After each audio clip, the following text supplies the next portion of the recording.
Politique, bienvenue à tous. À l'étranger, rien ne semble pouvoir arrêter la progression des drapeaux noirs de l'État islamique en Irak et au Levant. Christian Mallard, bonjour. Bonjour. Assiste-t-on à la création d'un djihadistan ? Oui, progressivement, de l'est de la Syrie à l'ouest de Bagdad, ce djihadistan se met en place, enfin, semblant de califat.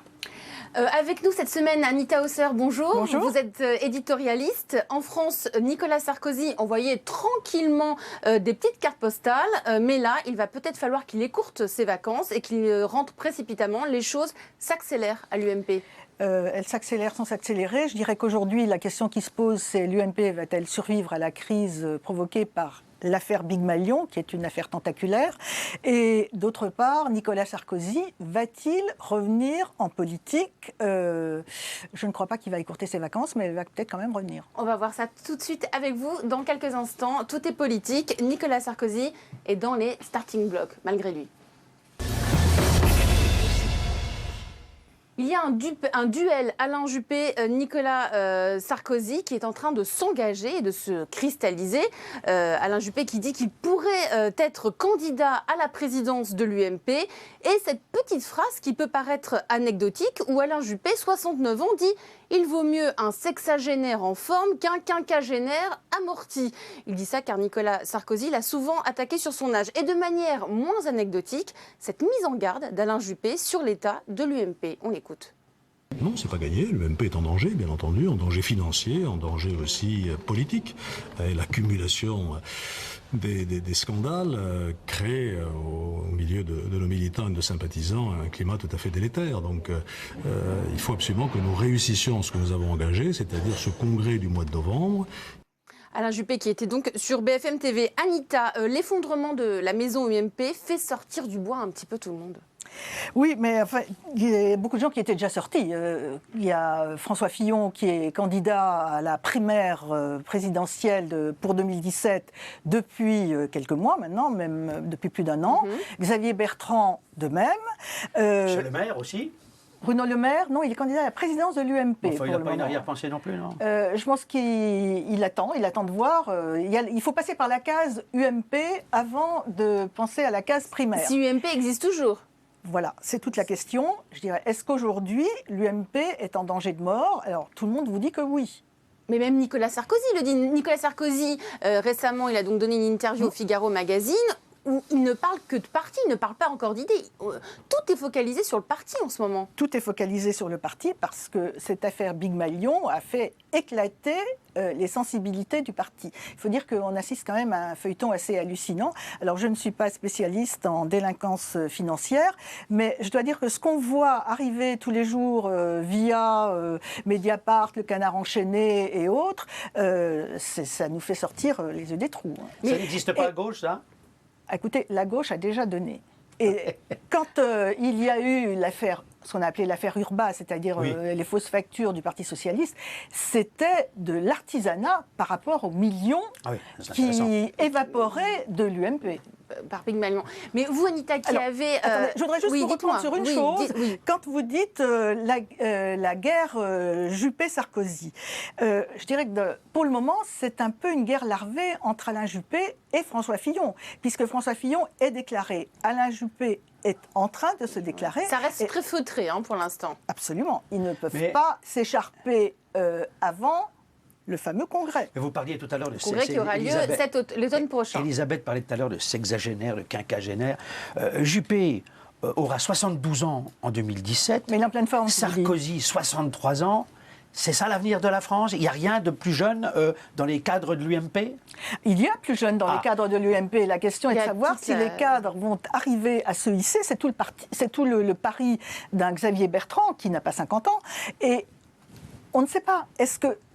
Les choses vont tellement vite, elles sont fluides, tout est mouvant actuellement. Oui, mais est-ce que Sarkozy n'a pas finalement l'adhésion, si je puis dire, majoritaire des militants ? Si demain les militants votent, est-ce que c'est quand même pas lui, avec Juppé peut-être, puisqu'on parlait des sondages récents ? Aujourd'hui, dernier sondage, c'est Alain Juppé qui est l'homme fort. C'est intéressant. Dernier sondage BVA il y a 2 jours.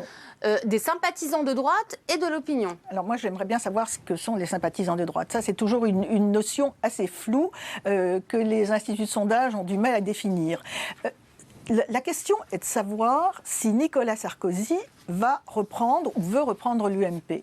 Et là-dessus, tout le monde est partagé. Moi, je pense que le parti peut éclater s'il revient. Aujourd'hui, vous avez des élus qui vous disent « si Sarkozy revient, on s'en va ». Ça veut dire quoi? Ça veut dire que les amis de François Fillon et d'autres, qui sont moins affiliés à François Fillon, ne veulent pas du retour de Nicolas Sarkozy parce qu'ils considèrent qu'il est l'homme de l'échec de 2012 et que, par conséquent, il ne peut pas gagner en 2012. Les copéistes là-dedans. Oh, les copéistes, pour le moment, ils s'aligneront sur Sarkozy. Pour le moment, ils se taisent.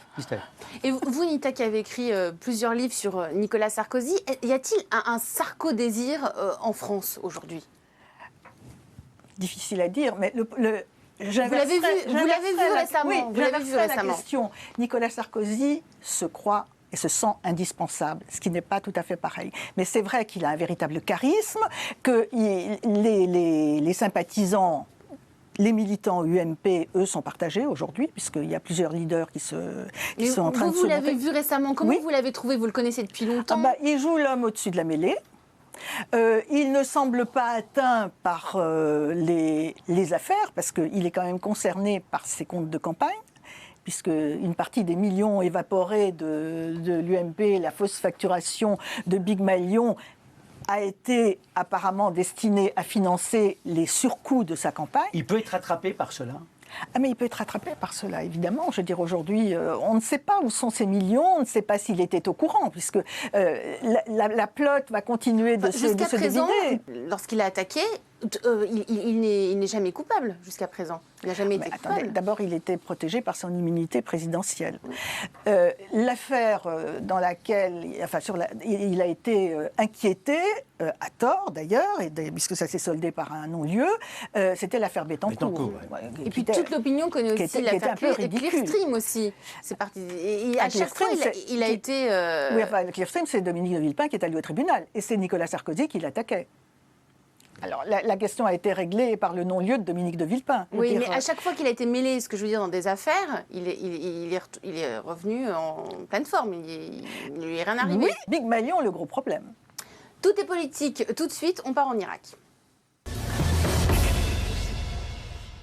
La nébuleuse djihadiste de l'État islamique en Irak et au Levant avance non seulement vers Bagdad, mais aussi en Syrie et s'approche dangereusement de la Jordanie. Il ne s'agit donc plus d'une guerre civile, mais de la naissance d'un djihadistan. Regarde un sujet de David Neyman. Des contrôles de routine. Ici, au sud de Bagdad, les forces irakiennes maîtrisent encore plus ou moins le cours des événements. Mais le compte à rebours est en marche. À quelques dizaines de kilomètres de là, au nord-est, c'est une armée irakienne au bord de la rupture qui tente de contenir les djihadistes dans la province de Diyala. Le retrait de ces villes vise à mieux nous redéployer pour garantir un meilleur contrôle et unifier ces zones, une fois que nous contrôlerons totalement. L'Irak vit des heures critiques. Médusé, le monde assiste à l'inexorable poussée de l'EIL. Arrivé lundi dans la capitale, John Kerry conditionne l'appui de Washington à l'unité autour d'un gouvernement légitime. Le soutien sera intensif et soutenu si les leaders irakiens prennent les mesures nécessaires pour rassembler le pays. Il sera plus efficace. Et il y a urgence. Le pétrole pour enjeu à Baïdji ou les lieux saints à Samara. États-Unis, Iran, sunnites, chiites, kurdes et l'engrenage d'un conflit religieux. Au carrefour des influences, c'est aujourd'hui la désintégration qui guette l'Irak. Christian, quand on parle d'un djihadistan, est-ce qu'on joue à se faire peur ou est-ce vraiment le cas? Est-ce que ça peut arriver? C'est la réalité. Il y a péril dans la demeure. Vous voyez, aujourd'hui, pourquoi y a-t-il péril dans la demeure? Parce que je vous le disais tout à l'heure en début d'émission, de l'est de la Syrie à l'ouest de Bagdad, les djihadistes sont en train de gagner du terrain partout. Et ce qui explique qu'il y a péril dans la demeure, c'est que M. al-Maliki a appelé les Iraniens au secours. Et sur le terrain, en Irak, il y a aujourd'hui des représentants de Al-Hod, c'est-à-dire des forces expéditionnaires iraniennes, d'élite, qui sont sur le terrain. Le patron de ces forces, Qassem Soleimani, vient de faire 2 séjours à Bagdad, où il a vu M. al-Maliki et ses représentants. Les Iraniens utilisent des drones qui sont basés dans certaines bases aériennes irakiennes pour aller taper les cibles des djihadistes. Donc c'est un premier point. Il n'y a aucune coopération sur le terrain avec les 300 envoyés spéciaux, officiers de sécurité qu'a envoyé l'Amérique sur le terrain. Ils font quoi, ces envoyés spéciaux? Ils sont là pour essayer de redonner le moral et de reconseiller l'armée irakienne qui est complètement laminée. Le moral? le moral, d'une part, et puis aussi là, on est en peut-être leur guerre, dire hein. de contre-attaquer, et ils ne peuvent pas. Partout, les autres sont en train de gagner du terrain, même à la frontière jordanienne, à la frontière syrienne, ils sont partout. Bon, donc, on avait dit à un moment donné qu'il y avait une alliance irano-américaine.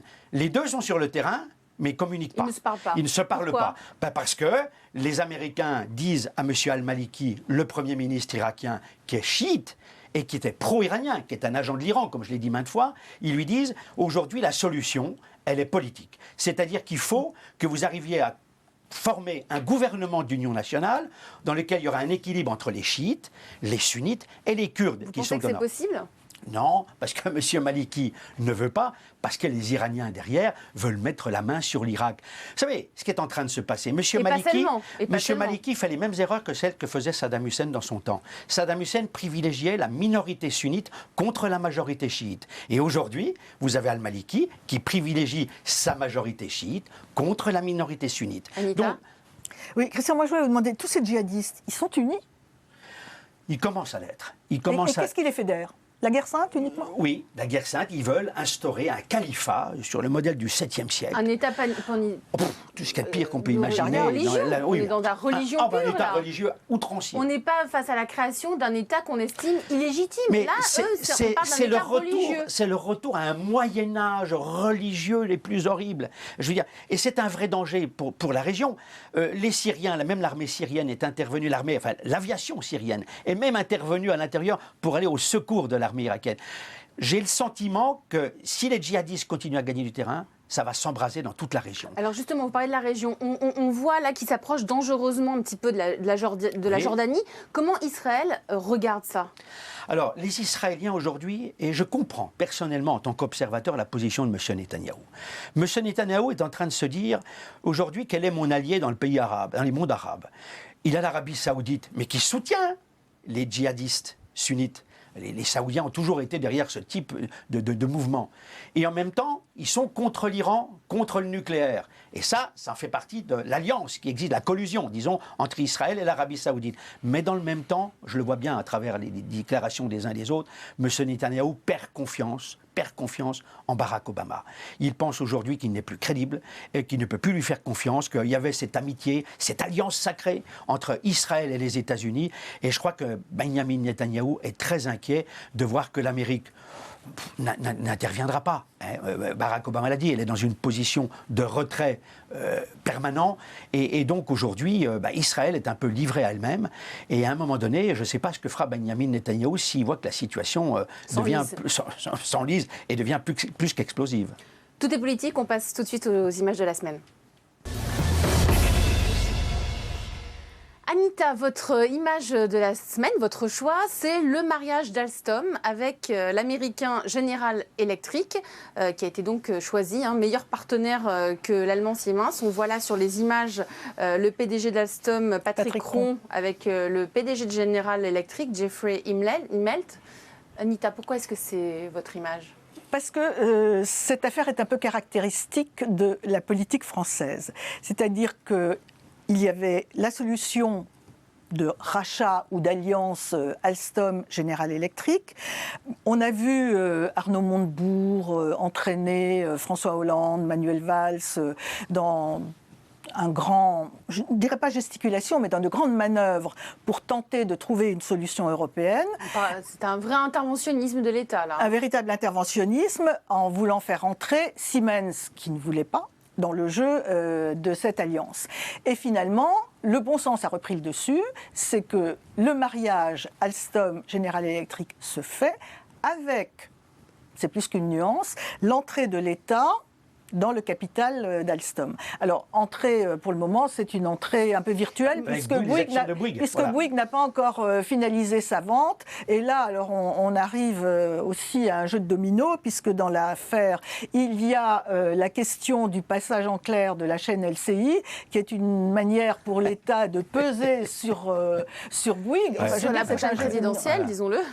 Mais est-ce que Bouygues, ami de Nicolas Sarkozy, ami de la droite, peut faire des cadeaux à François Hollande et à Montebourg à gauche? Monsieur Bouygues, il regarde surtout son portefeuille et ses marchés. Mais ça risque de refroidir encore plus, un peu plus les investisseurs étrangers, là, avec cet interventionnisme omniprésent. il n'est pas toujours omniprésent. Là, en l'occurrence, Très récurrent. il est récurrent, mais surtout dans les mots. Parce que quand vous regardez bien les choses, simplement ça effraie un peu les investisseurs, mais on voit bien que les États-Unis aussi interviennent quand il le faut pour entrer dans le capital de certaines entreprises. Christian, 15 secondes, je suis désolée. Votre image, c'est l'Égypte qui s'acharne contre des journalistes de la chaîne Al Jazeera. Alors écoutez, c'est vrai 7 ans de prison qu'à un pour moment ces 3 donné, on a pu journalistes. se réjouir du retour des militaires face aux frères musulmans qui vont usurper le pouvoir. Maintenant, je trouve qu'ils vont un peu trop loin dans leur façon de juger, de condamner des gens à mort, et puis surtout d'emprisonner nos confrères d'Al Jazeera. 7 ans de prison. Alors, qui ait pu avoir des complicités, je ne sais pas, entre ces journalistes d'Al Jazeera et puis les frères musulmans, c'est possible. Maintenant, il y a toujours le doute que le Qatar a ces journalistes d'Al Jazeera et le Qatar soutient les frères musulmans, les islamistes. Merci Alors, Christian. attention. Merci à vous, merci Anita d'avoir été parmi nous cette semaine. Merci Christian, à la semaine prochaine, belle semaine.